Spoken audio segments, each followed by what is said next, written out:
আসসালামু আলাইকুম প্রিয় বন্ধুরা, আপনারা দেখতে পাচ্ছেন একজন ভাই আমার সামনে দাঁড়িয়ে আছে। এই দৃশ্যটা কিন্তু গ্রাম বাংলার প্রত্যেকটি এলাকায় এখন দেখা যাচ্ছে, কারণ সামনে আমাদের কুরবানির ঈদ উপলক্ষে আমাদের এই ভাইগুলো তারা আমাদের এলাকার যারা কুরবানি করবে তাদের বাড়ি বাড়ি গিয়ে ওনারা ছুরি দা তারপর বিভিন্ন জিনিস ওনারা দাঁড় করে। সো আমরা ভাইয়ের কাছ থেকে জানার চেষ্টা করবো আসলে সবগুলো বিষয় ভাই আমাদেরকে বলবে। ভাইয়ের নাম কি? ফয়সাল ভাই। ভাইয়ের বাসা সিলেট হবিগঞ্জ থেকে আমার ভাই চলে আসছে, দেখতে পাচ্ছেন। আসলে ভাই এই ব্যবসাটা আসলে কিসের ব্যবসা যদি বলতেন? দা বুটি মানে কোরবানি উপলক্ষে আপনারা এই কাজগুলো করেন, দা বুটি এগুলো দাঁড় করার জন্য নাকি? আপনারা দেখতে পাচ্ছেন আসলে আপনারা যারা পশু কোরবানি করবেন, এইটা হচ্ছে এই মেশিনটা, এইটার মাধ্যমে কিন্তু এই দা বুটি ছুরি এবং টাসকাল যাই কিছু বলেন এগুলো দাঁড় করা হয়।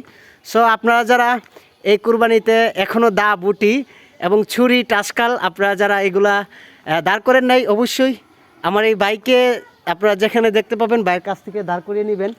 ভাইয়ের নাম হচ্ছে ফয়সাল ভাই, ভাইয়ের বাড়ি হচ্ছে হবিগঞ্জ সিলেট।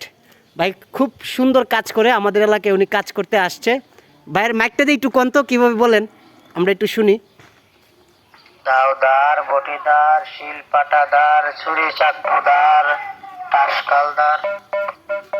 দাওদার, বটিদার, শিলপাটাদার, ছুরি চাকুদার, টাসকালদার।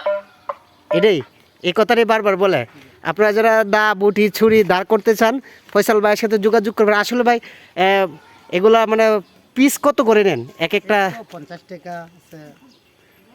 দা দাঁড় করলে হ্যাঁ, মানে এক একটার নাম বলে একটু যদি বলতে। ছুরি হইলো 40 টাকা, 20 টাকা আছে, 40 টাকা আছে, 60 টাকা আছে, 80 টাকা আছে, 100 টাকা আছে টাসকাল। আপনারা শুনতে পাচ্ছেন, আসলে আপনারা যারা প্রাইস নিয়ে চিন্তা করতেছেন অবশ্যই ফয়সাল ভাইয়ের সাথে যোগাযোগ করবেন। থ্যাংক ইউ ফয়সাল ভাই, চলে যাচ্ছে।